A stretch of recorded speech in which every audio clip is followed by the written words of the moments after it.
So, VK on the beat, check. I'm in Toronto where you wanna get the city love. I'm from Toronto where you wanna get the city love. I'm in Toronto like we wanna get the city love. My city love me back for my city love. Welcome to episode 1186 of Toronto Mic'd.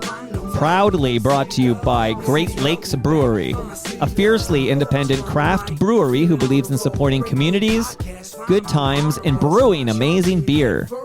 Order online for free local home delivery in the GTA. Palma Pasta. Enjoy the taste of fresh, homemade Italian pasta and entrees from Palma Pasta in Mississauga and Oakville. Electronic Products Recycling Association. Committing to our planet's future means properly recycling our electronics of the past. Ridley Funeral Home. Pillars of the community since 1921. Canna Cabana. The lowest prices on cannabis. Guaranteed. Over 100 stores across the country. Learn more at cannacabana.com. And Sammy Cone Real Estate. Ask Sammy any real estate questions at sammy.cone at properlyhomes.ca. Joining me today, making her Toronto Mic debut, is Lisa Baker, and making his triumphant return to the program, Darren Frost. Welcome to both of you. Thank you. Good to be back. So let me tell the listenership, the FOTMs listening, that I'm lucky that Darren Frost is in studio. I can reach out and grab him. Yes. Which I might do. We'll see how There's it goes. a court order, so be careful. And you got a nice sweater on. Is that like a Christmas sweater? No, Like a but gift? my wife bought it for me, so of course it's nice. People always compliment the clothes my wife buys me. No, very nice. Very nice sweater. And Lisa, you're joining us remotely. Whereabouts in the country do we find you today? I am in Edmonton. I'm at home. But so my wife is from Edmonton, and I mean, listening to you talk, that's not an Edmonton accent I'm picking up there.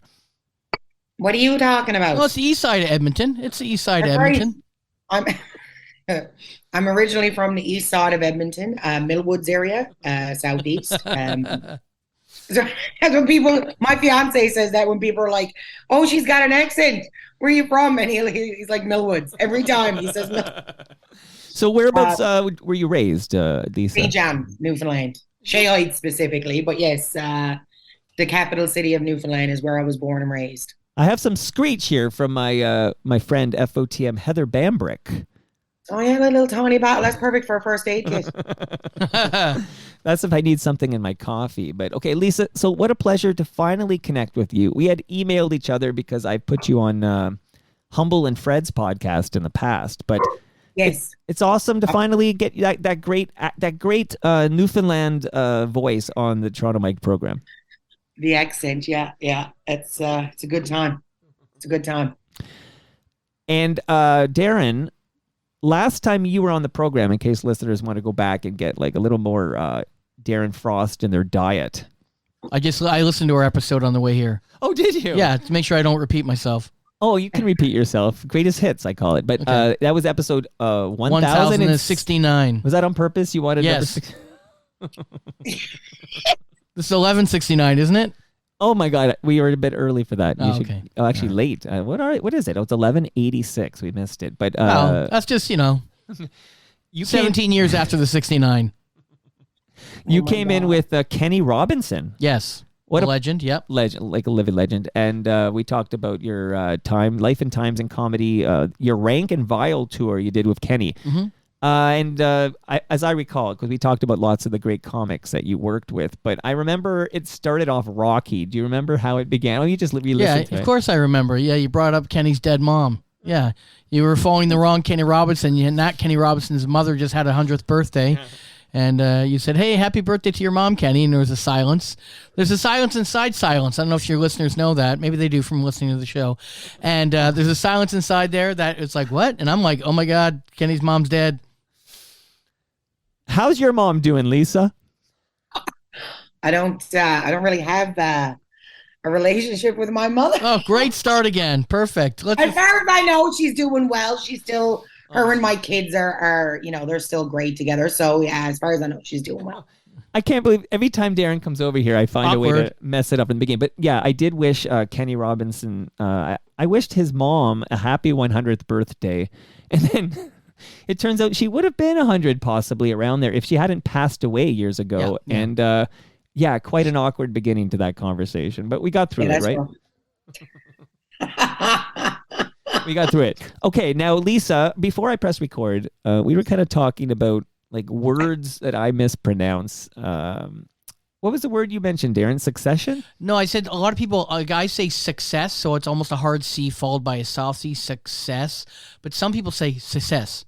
Like they don't hit the hard They don't C hit the on hard. it. I do the hard C. And you do, right? It's based on, I don't know, upbringing how you hear it often enough, but I always say success, almost like suck. Yeah. Success. Right. You got it. How do you say it, Lisa?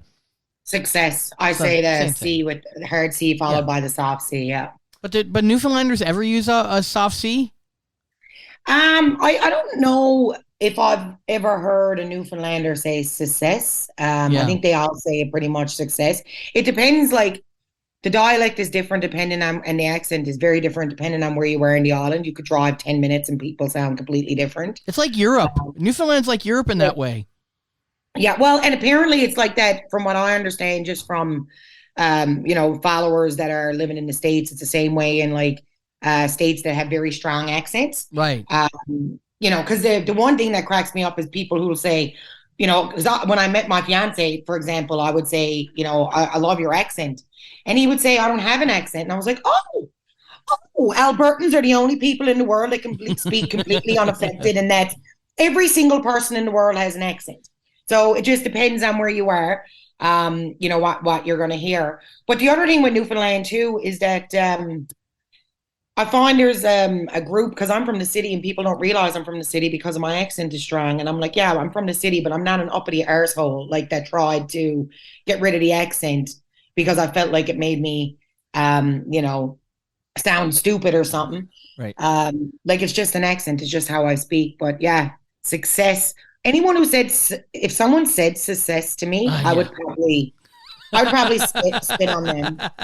Lisa, for what it's worth, I would lean in. Maybe you are leaning in, but I act like it sounds like you're singing a song to me. Like when I listen to you talk, I love it. Like, Darren, it's great, right? Well, it's just different, right? Like I don't live in the world where I want everything to be the same, right? It's like comedy. Everyone should be different. So when people go, I've never seen anything like you before. Like, yeah, of course, that's what life is supposed to be about. Do we all want to just live like mindless drones and just being the same? No. So that's why you want to travel. You want to see and listen to new things. That's just the way it is. My thing is, I always find it funny about Newfoundlanders is that people don't always pick up that it's Newfoundland at first. They think it might be something else than that. So have you ever had that? Like someone thinks that you're from somewhere. What's the weirdest place that someone thought you might be from your accent?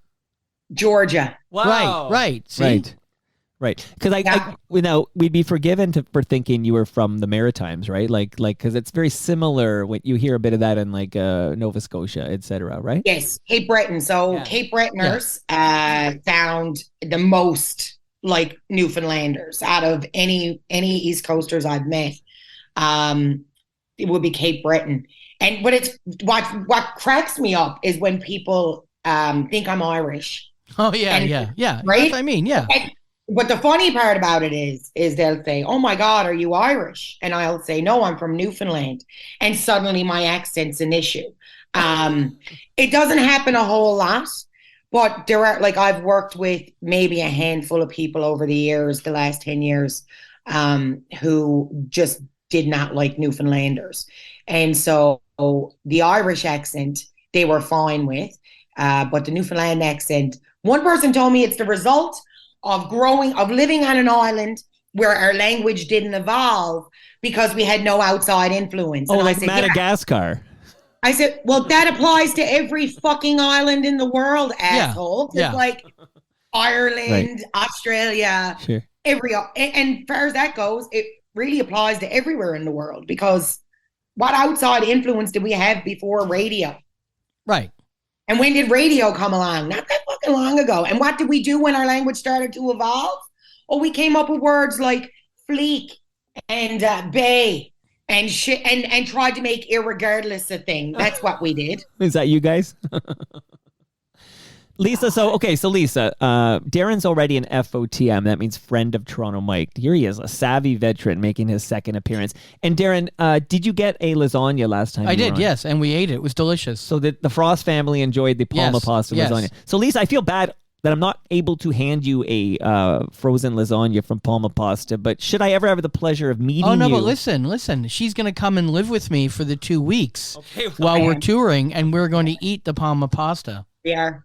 Okay, let me know, Lisa. Email or Twitter, whatever floats your boat. Let me know how it tastes, because everybody I hand this lasagna to tells me most delicious lasagna you can buy in a store. Oh, nice. I died for a good lasagna too, I tell you. So as an FOTM, Darren Frost not only gets the lasagna again, he also gets some Great Lakes beer. Quick question. In Newfoundland, how would you say the word brewery? Brewery. So that's how I would say it. That's brewery. How I say it. I get flack. Like I'm not supposed. It's supposed to be 2 syllables. Maybe like brewery, and I do brewery. Like I add in. I always add. It's always brewery. Okay. It's 3. Well, it's spelled. But it is 3 syllables. Right. Because it's a brewer. Right. So it's like, you know what, like factory, brewery. It has the ER after the brew. Right. Okay, thank you. I love you already here. But how do you say the word pasta? Place where brewers brew. Right. Brewery. Right. How do you say the word pasta? So it depends. If I'm in Newfoundland, it's pasta. If I'm in Edmonton, it's pasta. That's the other one. I mean, Jim Cuddy, who else just did that to me? Asked me why. I think it was Lorraine Sagato from the Parachute Club. She's like, why do you say pasta? I legit just say pasta because that's what I thought it was. And apparently Canadians say pasta? Yeah, I say pasta. I say pasta, not pasta. All right, pasta sounds like PAW, like a dog made it. Right. I think I'm butchering that one. But it sounds like in Edmonton you say pasta, right, Lisa? I say pasta. It's a weird thing for me. Well, for 2 weeks when you live with me, it's going to be pasta or you're not eating. It's going to be pasta, yeah. Or not eating, yeah. All right. Go ahead. I just find it funny. Like there's certain words that I do say sort of like very properly, but I believe it's just because our accent is because that's why it's so difficult to be able to recreate the Newfoundland accent, first of all, because there's so many of them, but also because it's influenced by more than just Irish. So there's certain words we'll say that sound British and even words we use that are British. I call the hood of my car a bonnet. So it's just like a weird thing. Some words I'll say without the accent almost. Okay, so I'm actually so I mentioned Darren already an FOTM. Now you, Lisa Baker, you're an FOTM. Welcome to the family. Thank you. Also an FOTM is Ron James, and this is kind of for both of you. But when I hear that talk, by and by, like what's that musical they did about the 9/11? Come From Away. Right, which I loved. Okay, I loved it. But part of what I love about it is how you speak in Newfoundland. And I hear Ron James. So where's he from? Nova Scotia? He's from Nova Scotia, yeah. Yes. He's a lovely man. Yes. Yeah, I was going to ask you, because soon we'll talk about how you two are kind of teaming up as 2 fiercely independent Canadian comics. But when I think of like trendsetters and groundbreakers when it comes to independent Canadian comics, I always think of my friend FOTM Ron James. Maybe we'll start with you, Lisa, and then we'll move over to Darren. But what are your thoughts on the work and the career of Ron James? And have you ever had the pleasure of chatting him up and talking with him? I did get to meet him a couple of years ago. I was at the YYC Comedy Festival and he was sitting at the bar and somebody said, Ron James is at the bar. He had a show in town that night. And so we went over and introduced ourselves and started chatting with him. But it was really funny because one of the servers came over after Ron. He just ran up to his room for a minute. And so the server had come over to ask, like, is that guy coming back? Because, of course, we were all running tabs, right? And we were like, oh, yeah, he's just gone to his room. But he was like, before that, he was like, the guy that was just here. I said, which guy? And he goes, well, the man you were just talking to. I'm like, Ron James? And he's like, I guess. And I'm like, Ron James. And then like the other comic, he goes to him and does it. And he does the same thing. He's like, Ron James.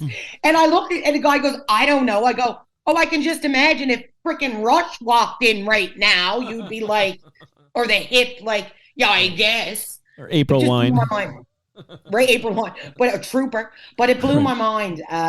that, yeah, he didn't know who he was, but he was very young. Now, was But Ron James white-haired at this point? I noticed that he this looks was less like Ron James since he lost the pigmentation in his well, hair. this was only maybe 4 years ago. I think maybe three, Right. 4, yeah, tops. But I love watching careers like that because for years, like we've been fed this sort of story from Canadian comedy is almost like the Wizard of Oz, okay? So we all go off on this little adventure and we're hoping for the best. And there's all these people that are supposed to help us along the way and stuff like that, right? But you never kind of know. And when you finally get to the wizard and they pull back the curtain, you realize it's a load of shit. Because for years, what they do is they gatekeep and they tell you. And at one point, it was sort of true. I mean, Ron James is, and people like Trent McClellan, and even, you got Kenny and Darren here. They've managed to build a career in spite of the gatekeeping and the way the industry is, right? So when I look at comics like that, it's inspiring to me because I have it easier. I have the internet, I have social media. Nowadays, Right. a comedian can build a career and create a very polished set without ever setting foot inside of a comedy club. And so these guys did it years ago. They used it as much as they needed and then, did their thing. And to me, that's very inspiring. And I feel like nowadays, like I said, I have it so much easier. So it's definitely motivating to me when I see what people like Ron and Trent and Kenny and Darren and you get Mike Lynch out of Newfoundland, like independently just doing their thing and unapologetically. Love it. Now, Darren Frost, can you be specific, like with regards to this? Because I've had some comics on the show. Most recently, Simon Rakoff actually had some. Wait, there's a couple of things I'm going. Well, we'll start with what's wrong with the comedy circuit in this country. We talked about. Lisa mentioned gatekeepers. Can you be like super specific here and what you mean by these gatekeepers? Before I do that, the only thing I want to say about Ron James, because we talked about him the last time I was here. Yeah. Ron James does not get enough credit. He is a trailblazer in his country in that, yes, he did it side by side with the CBC, but he was still very fiercely independent. A lot of people don't know all those things that he did for CBC. He did his own production for them. It wasn't like the CBC came along with a golden sword and gave it to him. So he's the guy that started out by doing a show to 100 people in a small theater, came back the next year, did 150, came back the next year, did 300, and then built it up to 700. So he's made his own path. And that is what the future of stand-up comedy is because of those gatekeepers, which I will now get into your comment about gatekeepers. Right. In the 90s, if you didn't have a comedy club saying you're going to be somebody or we're going to push you, you would not get on a showcase and therefore not get Just for Laughs or Winnipeg or these comedy festivals that everyone sits and goes, oh my God, my career is going to be made by them. Right. But what you quickly find out is even when you do them, unless someone specific is there and some groundwork is already done, it's just another weekend. And that's when you realize that, like she said, it's like the Wizard of Oz. You pull back the curtain and there's nothing really there. And that's when you have to say to yourself, okay, am I going to do this myself? Or am I just going to, throw my hands up to the air of luck and hopefully it all works out? And the ones that do that don't last. The ones that say, I'm going to take the bull by the horns and do it myself will last. Is it difficult to find venues? Like, are there some venues that are, for example, the Yuk-Yuks only and all, et cetera? And I'm just throwing out Yuk-Yuks because both me and Lisa for the last 5 years have been doing this where we find our own venues. Sometimes it can be hard, but you know what? Everyone has got a live music venue in their town. It's no different for a stand-up venue. It's just instead of it being a cover band or AC/DC cover band, it's going to be a comedy show. And, it's all, you live or die based on the venues. And I'm doing a run through Newfoundland, and I'm doing school gyms in these very remote places in Labrador because that's pretty much all they have, and that's where they hold like all the big events, right? Interesting. Now, okay, so let's let the cat out of the bag here. You two are teaming up, and you're going to do an Ontario tour. Yes. This is Toronto mic'd, so not everybody, but most listeners are in the GTA, especially in Ontario. Yep. Beauty and the Beast. Yes. I don't even have to ask who is the Beauty and who is the Beast because I'm looking at you two right now. Of course. You kind of should, though. You kind of should. I got a bit of a reputation. Yeah, wait till you hear the material. Then everyone decides at the end. and Lisa, later... There's no beauties at all. Lisa, later we're going to find out a little bit more, because it's your first appearance, a little bit more of your origin story, et cetera. So, and then I have questions about your tats as well. So that's all coming up soon. Yeah. Beauty and the Beast, which, by the way, if you want to see Beauty and the Beast, an adult comedy show, does that mean there's going to be naughty words in this comedy? It doesn't mean it. It's for sure. It's a definite. Yeah, there's definitely going to be naughty words for sure, 100%. Yeah. LisaBakerComedy.com is where we should send people, right? If they want to. Okay. Yeah. Now, okay, so I will just throw out some Ontario cities that have tour dates. I'm just throw it out there. So as soon as that's 10 days from now, January 22nd, you're in Kingston. Yep. Then in the 24th, you're in Cambridge, Ontario. I can bike there. January 25th, you're in Barrie. That's like a home date for Darren Frost. That's right. Yes. It's in his backyard, right? Okay. On the 26th, Sault Ste. Marie. And it was in Blind River back in, it's January. How do you like that? January 27. You're in the Hammer. No, it's Hanmer, which is a suburb of just a little bit outside of Sudbury, but you can call it the Hammer. My bad here. I thought it was Hamilton there. Okay. I thought it was Hammer too. You know what it is? I've had this, it's been coming up lately that I have, and I'll show you this, Lisa. I have like my glasses on standby because 5s and 6s now on my computer look like the same number, 5s and 6s. And that looked like Hammer. And then as I kind of pull back a bit, I say, oh, that's an N, not an M. Okay. So Hanmer, which I didn't really know was a place, but I'm happy to hear. Gravenhurst. Yes. On the 29th. The Patch. Shout out to Hawksley Workman. You're in Peterborough on January 31st. Then I think you guys might remember that Wheels from Degrassi went to see his dad. Yes. And where did he go to find his dad? Do you guys know? No. Port Hope. I was assuming that because it was the next day, but I didn't want to cheat. Never make an I assumption. don't want to cheat. That's February 1st. Then Brockville, February 2. And then Cornwall, February 3rd. And then Alexandria. Now, part of my ignorance, remind me, whereabouts is Alexandria? It's about a half an hour kind of northeast of Cornwall. Yeah, it's close. Okay. So I just wanted to get that, like we'll revisit that at the end. But Beauty and the Beast, you guys have teamed up here.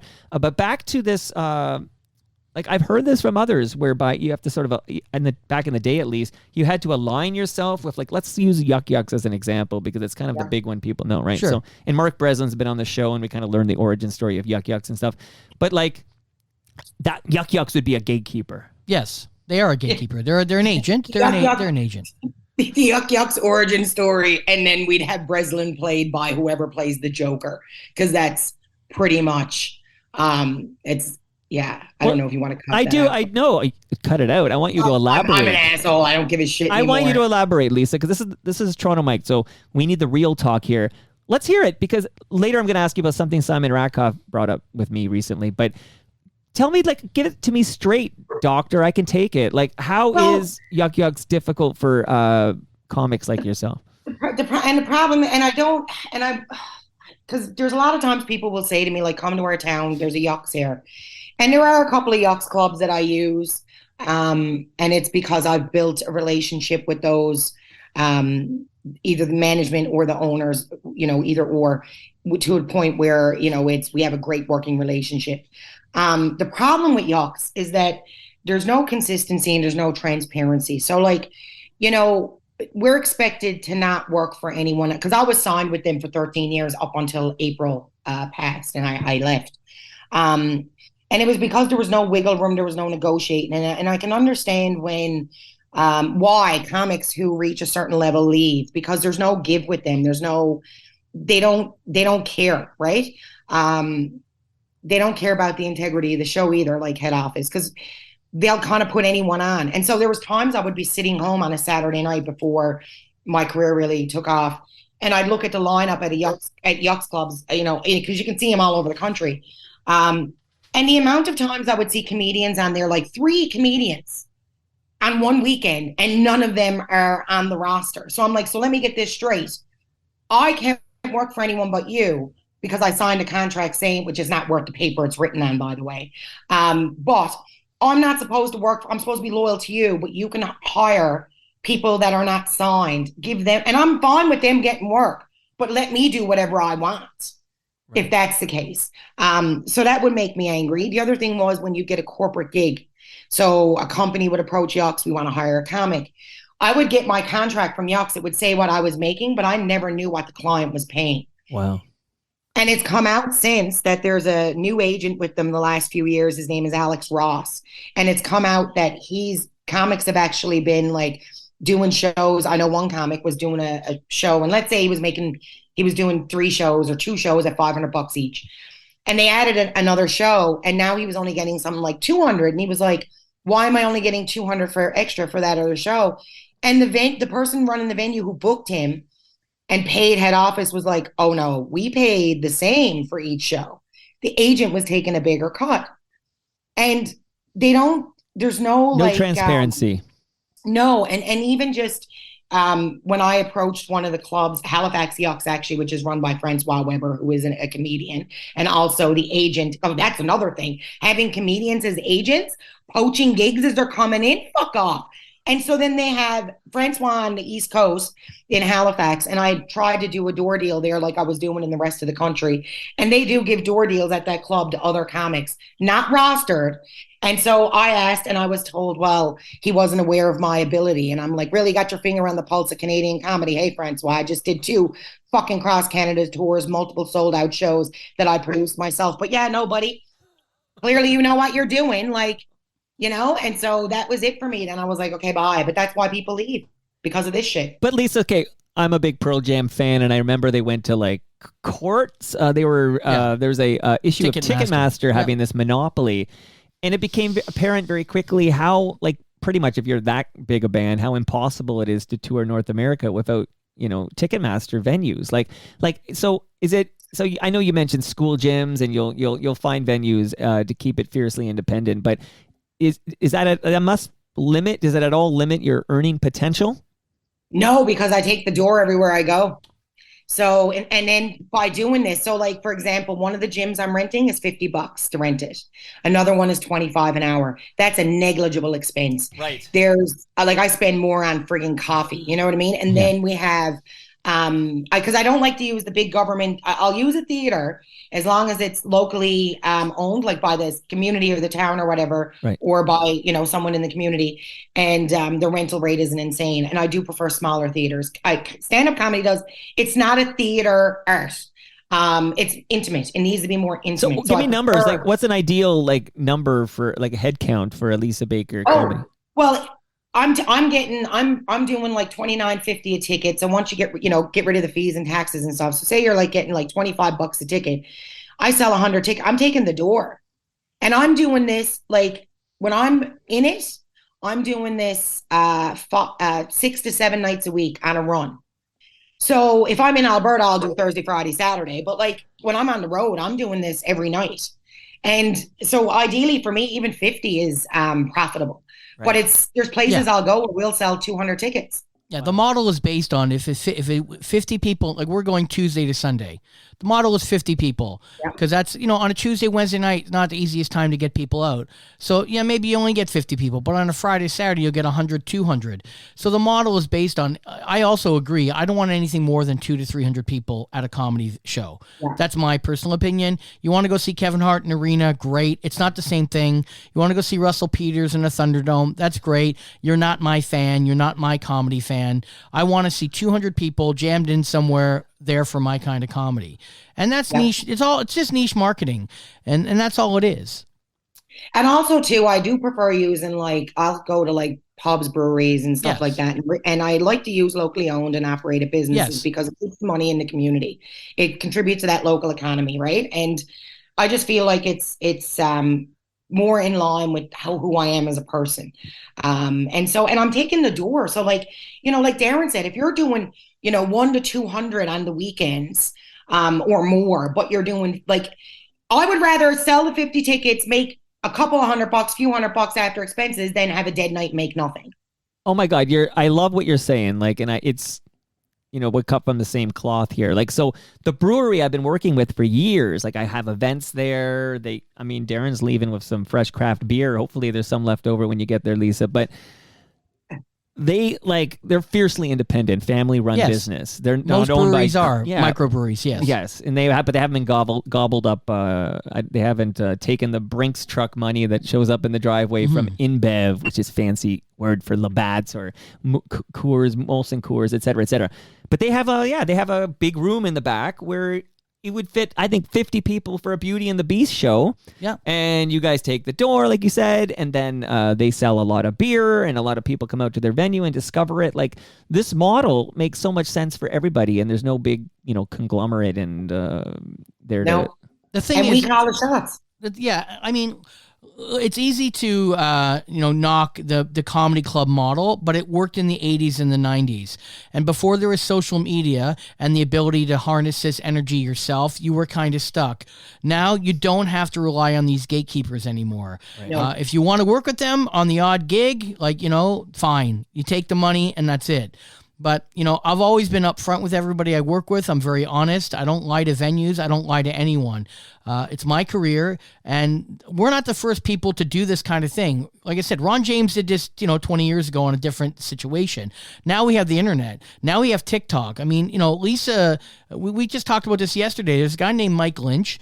He's from Newfoundland. He tours independently himself, and also a tour called The Best Kind, which is 3 Newfoundland comics, and they're killing it. But that's really all on the back of Mike Lynch harnessing the internet and having a fiercely independent crowd that supports their own.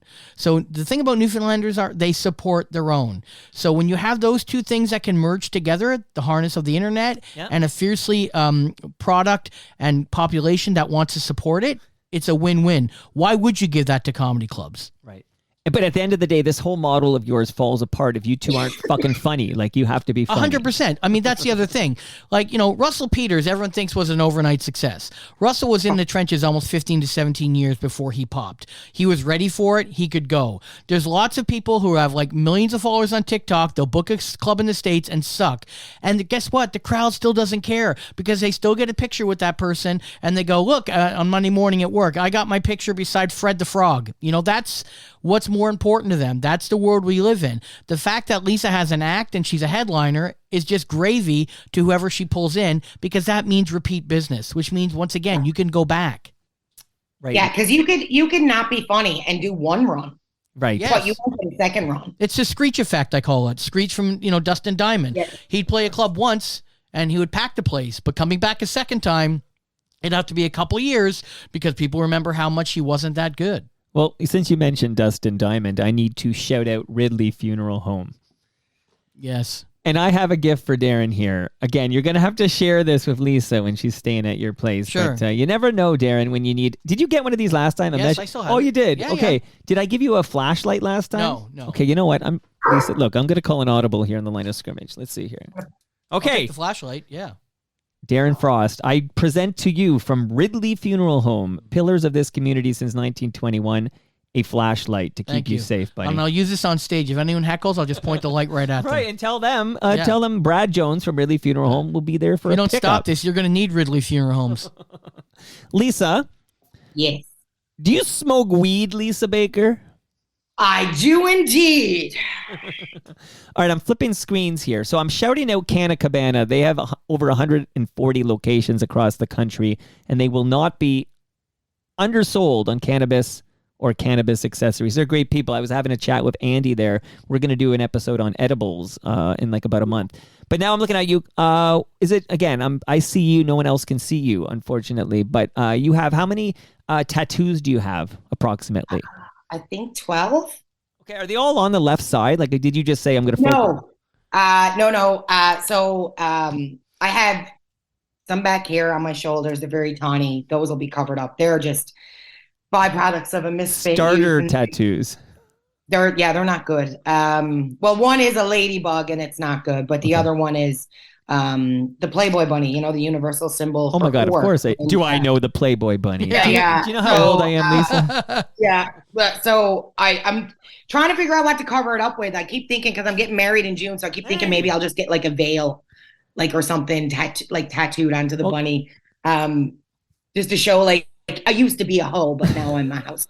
Well, congratulations on that, by the way. June nuptials. Beautiful. Yeah, we're getting married. And then, but then the rest And you think she's angry now? Wait till she gets there, man. I know. I have material. a puffin on my left calf, probably about this big, and he's got a pipe, so I have a puffin. The other ankle, I have puffin. Tinkerbell, and she's hugging a weed plant. And then I've got a little Tinkerbell outline here. I've got the magic mushroom. All right, you're cannabis friendly. I love it. Like, and then like so many ideas. Sorry, go ahead. But well, my favorite ones, like I love my hand tattoos and my half sleeve, but which goes in, the flames and goes into the 3rd degree burn scar I had. So it's like a cohesive piece. But my favorite tattoos are these ones, because I have over here, I ain't scared of you motherfuckers, Bernie Mac. And then over here I have To the Extreme, I rock a mic like a vandal, vanilla face. So those are my tattoos. Robert Van Winkle, was that his real name? Yes, that's right. Yeah. That's a great. Yep. Why would you ever Nice. change it if you were named Robert Van Winkle Yeah. here? Okay, Lisa, love it. I see your vape in there. You are like God's gift to Canna Cabana shout outs. So love it so much. Now, I want to get the Lisa Baker origin story and then revisit the Darren Frost origin story. And then I want to know how you two hooked up. Like, did you just, hey, you're an independent funny person, I'm an independent funny person. But first, Simon Ratkoff came on and talked about this, I guess, Just for Laughs now control SiriusXM's Canada Laughs. Do I have that right, Darren? Yes. Okay. It's JFL now. Yeah. And Simon was saying a lot of the money that would come to Canadian comics was from SiriusXM airing their comedy routines. Yes. Yes. There's So some kind the royalties. Right. But he was expressing concern that the way things were going with Just for Laughs, that comics like him were getting fucked up the arse. Is that a direct quote? No, I just, Okay. well, I wanted to say arse because I just felt like they probably say that in Newfoundland. I don't know. We do. We say ours. Yeah.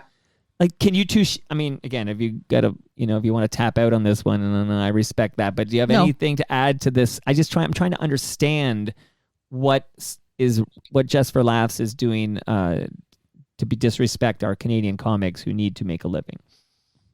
Okay, I just want to understand it better. Okay, Go so ahead, Darren. here's the model. The model was XM is a channel that played, and they have a dedicated Canadian channel. And before Just for Laughs got involved, they would play independent Canadian artists and their tracks.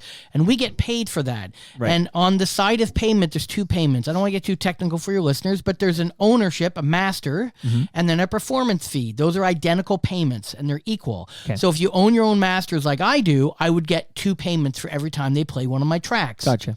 So that was vital money for people, especially during COVID, because we were still getting paid. Right. What happened is Just for Laughs came along, and they now run that channel. So they make all decisions on who gets played. Well, Just for Laughs owns a whole back catalog of tracks that they recorded at their festivals. So if you think they're going to play Darren Frost more than their own track and get both those payments because they own them, or at least a master payment, which is half, you're kidding yourselves. And then they are now recording, and comics are lining up and jumping on these Just for Laughs recordings, and they're playing them. You still get your performer's fee, but you don't get the master fee. Who gets the master fee? Just for Laughs does. If you don't think that's a conflict of interest, it's a conflict of interest. Now, I've had my issue with Just for Laughs. I'm not a fan of them. I don't think they're a fan of me. I think sometimes they do a good job. It's probably not an easy job, but I've been someone that's been very vocal about this for years, and people just roll their eyes until recently, because up until recently, no one's money's been affected. Well, about 3 months ago, everyone's money got affected. Yeah. Everyone's money. So my money shrank by 600%. Wow. Other comics' money shrank by more than that. And these are payments that comics need. Now, I do cartoon voices and I book my own tours. I'm not saying this is the bulk of my money, but if you're a young comic or a comic that was relying on that money, that's now gone unless you play ball and do these Just for Laughs recordings. That's it to a nutshell. Well, no wonder Ratkoff was so pissed. Right.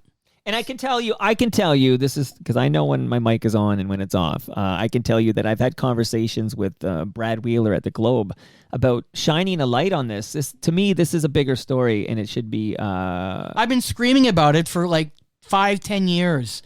About the way that this business handles its comics and its disrespect. If I go to LA and I say I come back from LA, everyone in this business will go, "Oh, come have a meeting." They love to say they support Canada, but they really don't. A lot of ways. What does somebody like a Howie Mandel have to say about this? Like, has he ever? Howie Mandel co-owns Just for Laughs. No, you tell me. That's why I mentioned. You tell me. I did a mock. He did a video where he walked around his mansion telling all the comics to cool down when we had a big fight about it. Right. And then I did a mock video about it where I mocked him. And I did the exact type thing in my house. It's like, I got nothing against Howie, but I don't think Howie really understands. I think just someone told him, go, hey, say it's good for comics. He's like, okay, I got time away from AGT. I'll say it's good for comics. It's good for comics if they play ball with Just for Laughs, and then Just for Laughs gets richer at the end of the day because of this huge conflict of interest. It's like, hey, it's going to be better for you. You know how you used to get 200% of your money? Now you're going to get 100% of your money. It's better for you. Explain it to me, please.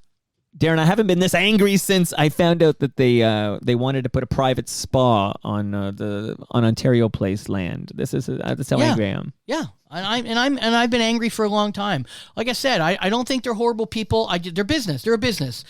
But the problem is they are a business that takes government money. Their whole festival predominantly is funded with government grants and money. So therefore, they are not a corporation and they can do whatever they want in the business world. We fund this activity with our tax dollars. Which is a huge detail. Go ahead, Lisa.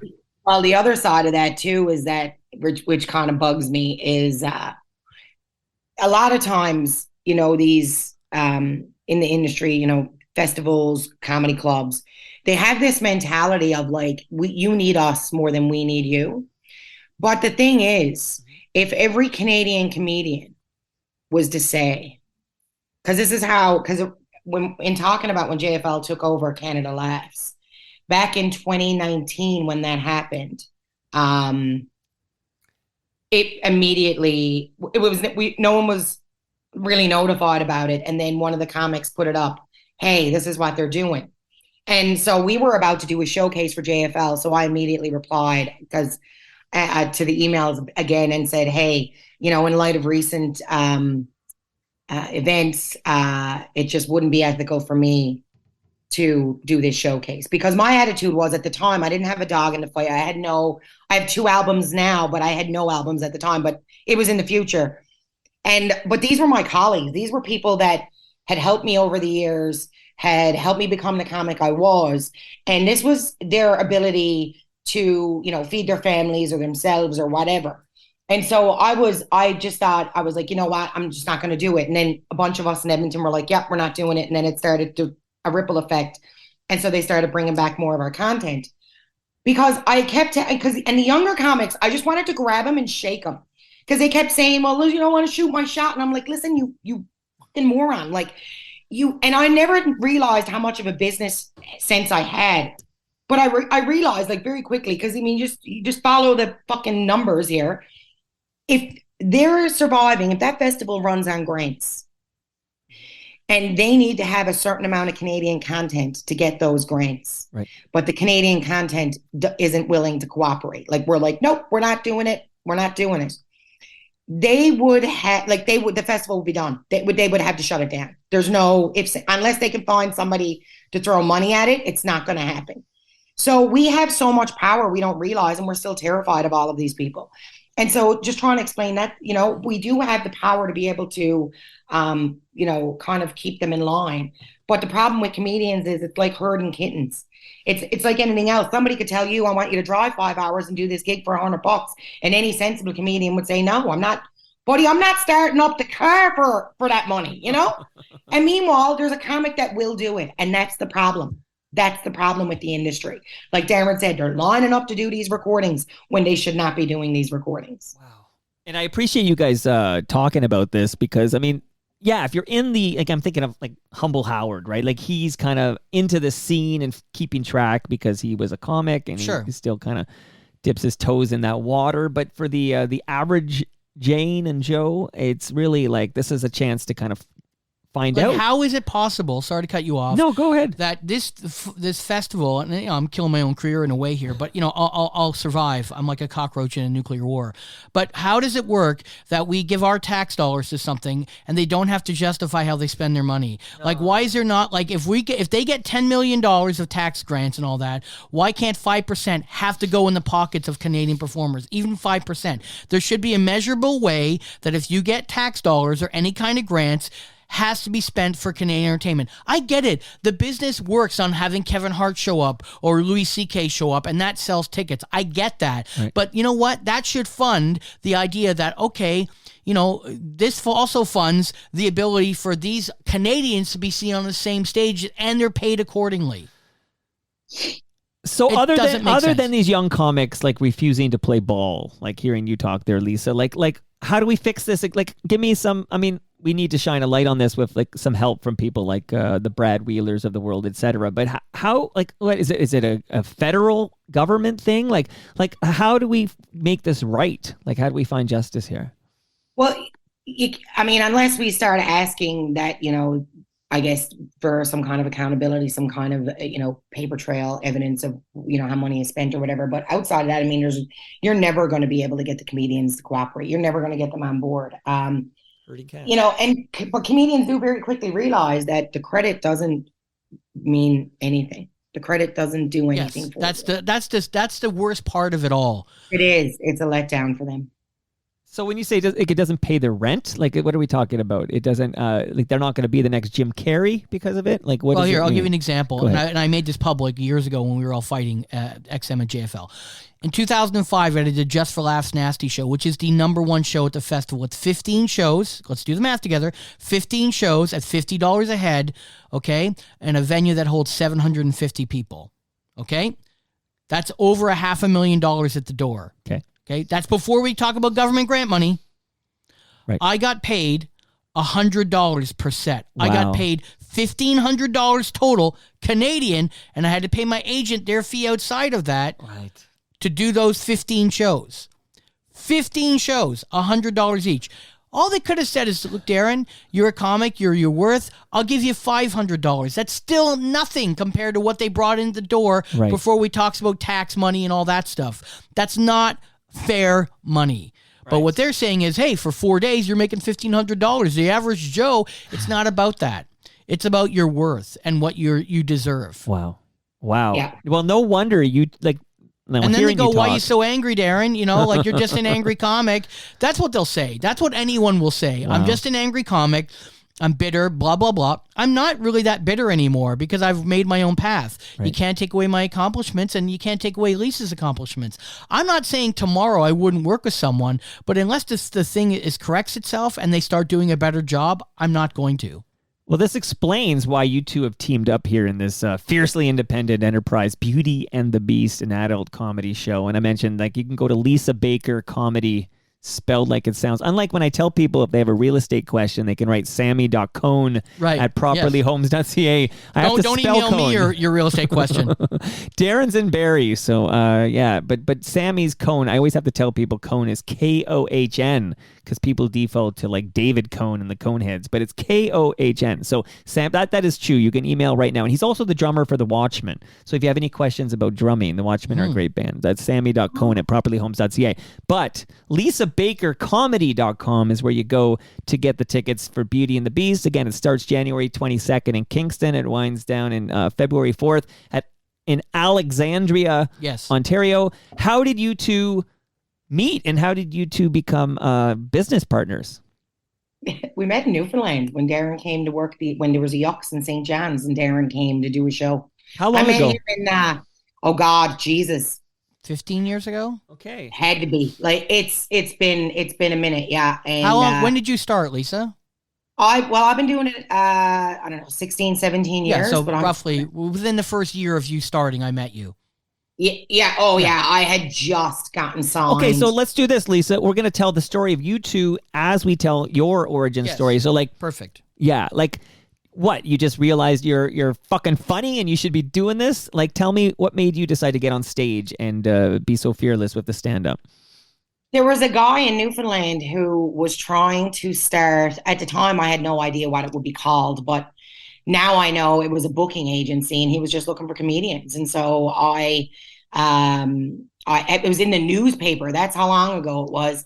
And I called the number and I started doing these like almost sort of like booked shows, but really almost like just like a booked mic. And he would do them at various bars. We didn't get paid or anything. And then Yucks opened, and I would go to karaoke bars and ask. It we didn't have comedy clubs, we didn't have comedy mics.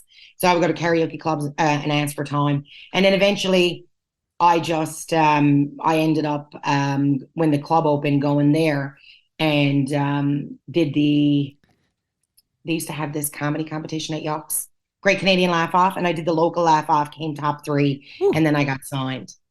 Okay, but getting signed, does that mean that you basically Yuk-Yuk said we'll represent you or something like that? Okay. Yeah, gotcha. so Yuck's was my agency, and I met Kenny Robinson and Darren Frost on separate occasions, worked with both of them. Darren was with Kate Davis in Newfoundland. And I can't remember. Oh, no, I think Sam Easton was on the show with me and Kenny. I think he was hosting and I was middling. And that's when I met Kenny. So quite some time ago. Well, congratulations to Kenny's mom turning 100 recently. That was some exciting news there. Okay, so you meet Darren, but then is this your first tour together as just you two independently? This Beauty and the Beast tour? She just did a show, and she was on the show the weekend that I was on, because I would always fly in a night early and watch the young comics. Like, my whole thing is I like to watch the young comics in towns. Sure. So sometimes I'd come in a night early and I'd watch the open mic night or whatever. And I saw her, and the thing about Newfoundland is they, like I said, they very much support their own. And so there's other pockets of the country that there's a great amounts of Newfoundlanders.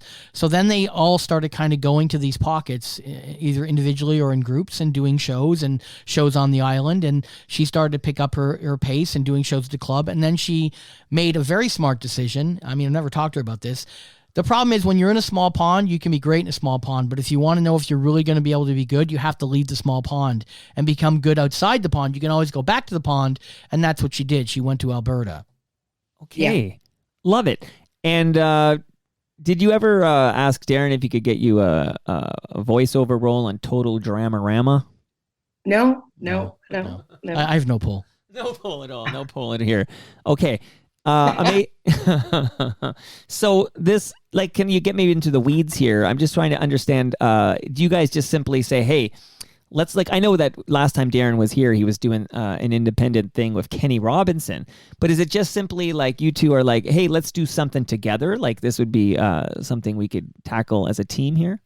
I'm talking about this new tour. Well, sorry to talk so much about it. What happened is a couple of years ago, before Lisa started really touring on her own, I tried to get a tour of Newfoundland because she hadn't gone back in a long time, and she was having trouble finding promoters to try to promote the tour. And it was a no-brainer for me, but I'm 3 provinces over. I don't really know the Newfoundland market. It's like me trying to do a show in Harlem. I mean, I don't know the places. Right. I don't know where to go, but I still think it's wrong that if Kenny hadn't played there, kind of thing. So me and Lisa were talking, and I kept struggling trying to put together a tour. I'm like, hey, I'm still going to try to pull this off. Then she pulled it off on her own and toured and was very successful. And then she toured in Alberta, very successful, putting these tours together. I put them together myself in Ontario because I know the market. So I just said, Lisa, let's join forces in Ontario. Let's see how it is. Let's do a run of it, because I do have a bigger plan for this. Originally, Beauty and the Beast was going to be a 4-person show, a big show. But you know what? With COVID and everything returning back, it's very hard to pull off that kind of show. So now we're just going to baby step this and see if we can build it into that 4-person show that we want. Amazing. Was there any consideration for something like in the GTA, like a Mississauga thing or something an Oshawa thing or something? I sent messages to venues, but you have to go with who gets back to you. That's the whole thing. If someone doesn't get back to you right away, that doesn't mean they're jazzed. And if they're not jazzed about it, it's a hard sell. These kinds of independent tours are all based on the fact that these venues are also partners and they want this show and they're excited about this show. Even on this tour, there are dates that we're selling tons of tickets because they were like, boom, within an hour, they sent an email back going, we want this show. Love it so much. So I had this event, like 100 people or something. It was a TMLX 11. It was at Palma's Kitchen in Mississauga. And they have this new room they're working on up there. Like, in theory, now this is all hypothetical, obviously, but you could sell at lisabakercomedy.com. You could sell 100 tickets, whatever price, $50 a pop, whatever you decide. And then tickets are only $25, by the way, which is very, very low for a tour like this. But then I'm just this is just me thinking out loud, right? Sure. Like, so, but you could theoretically do that in this great new room that they are developing or whatever at Palma's Kitchen in Mississauga. Yep. And like in theory, then they can, there's food from Palma. They can buy food from Palma Pasta because they're there. It's a win-win. And Great Lakes could sell cans of beer for $5 a pop or whatever. Yep. And you could, like, for relatively little overhead, you could throw this thing together and you could do it. And then you guys take most of the gate. Yes. I'm not disagreeing with you. It's just no, I know. And this is all, like, it's all hypothetical, but I'm just trying to piece it all together. Unfortunately, the tour is now full and it's booked. I mean, I have a Monday night off, but that's a hard sell for anywhere. And we do need a night off. We can't go 7 nights a week. I mean, we can, but you start. No. I meant not in. I meant just theoretically. Yes, like of course. next time, Yeah, you could get something closer to Toronto that way, and it'd be amazing. Yeah. Okay, so Darren, I couldn't help but notice something called story yelling. Yes. Tell us what story yelling is. So Story Yelling is the album I recorded in January 2020, right before the pandemic started. I was putting out, an album, a new release. I was going to tour every province in Canada, and then 2 months later, the whole world shut down. And so it's been released to XM, and now it's getting its American broadcast, which has nothing to do with all that stuff we talked about before. That's completely separate, because GFL has nothing to do with that channel. It's going on Raw Dog this weekend, 2 o'clock on Friday and 8 p.m. Friday, and then 4 more times on the weekend. The whole album is going to be played. Love it so much. Lisa Baker, is there an album you can promote? Something we can, other than these, obviously we've been urging FOTMs to check out Beauty and the Beast. Not just because you two are, well, firstly, primarily because you're two funny people, two funny Canadians that we want to support, but also the fact that all the money's going to the talent. Like, to me, that's so, like, nourishing for my spirit that the money's going to the talent. Like, what a novel idea here. But tell us if there's an album people can pick up at lisabakercomedy.com. Promote anything you want right now. Well, you go to my website, you can buy tickets, you can buy merch, and you can download both my albums. My first album is called To Completion, and my second one is Super Newfie. I recorded both of those in a 1-year period during the pandemic. Super Newfie. I love it. Okay. And you're in Edmonton. You're happy. Is this fiance an Edmontonian? Yes. So, we'll now have something in common. We will both have married Edmonton people, which is awesome. Yeah. Any chance you'd move back to the east end of this beautiful country? Probably not, only because as much as I would love, it's weird, when I'm here I miss Newfoundland, when I'm in Newfoundland I miss Edmonton, and it's, but if it was closer it'd be better, but the thing with Newfoundland is just that as a touring comic it's so hard, expensive to get out of there. I can imagine. And there's only so much work you can do on the island. It's tough to even visit. Like, so I have it on my, like, I guess you'd call it a bucket list or whatever, but basically I want to visit Newfoundland. I took once, did a road trip, but I didn't have time. Like, I got to Prince Edward Island and then I had to bounce back. Like, this was a few years back, whatever. And, you can fly out to BC and do a thing. Again, my wife is from Alberta, whatever. Although I've also never visited Saskatchewan or Manitoba. So there are like 3 provinces I have not been to. But I really want to visit Newfoundland. But it's just getting there. It's a whole thing. Like, you got to clear your calendar for a visit to Newfoundland. But I will get out there at some point soon. This is my pledge to the Newfies out there. Can I say Newfie? Is that offensive? I can call you Newfie. It depends on the person. I got the reason I do the Super Newfie thing came about because I got so much shit from a handful of Newfoundlanders for using the term Newfie, and so I designed a T-shirt that looks like Superman, but it's Super Newfie, and then I had the album.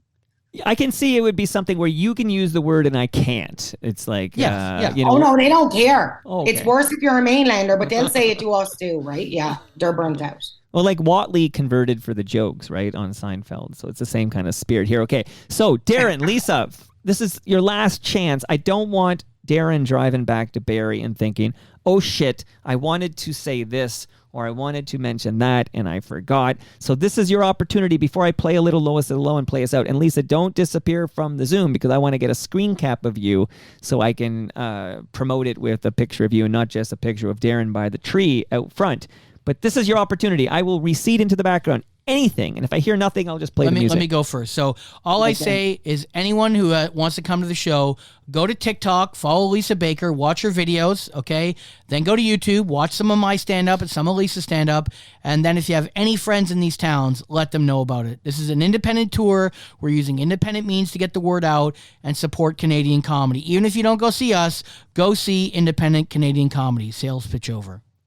And before I pass the mic to, shout out to Beastie Boys, before I pass the mic to Lisa Baker, it is Hanmer, Ontario on January 28th. It is. I don't want people going to the Hammer, Hamilton, Ontario. Go to Hanmer on January 28th.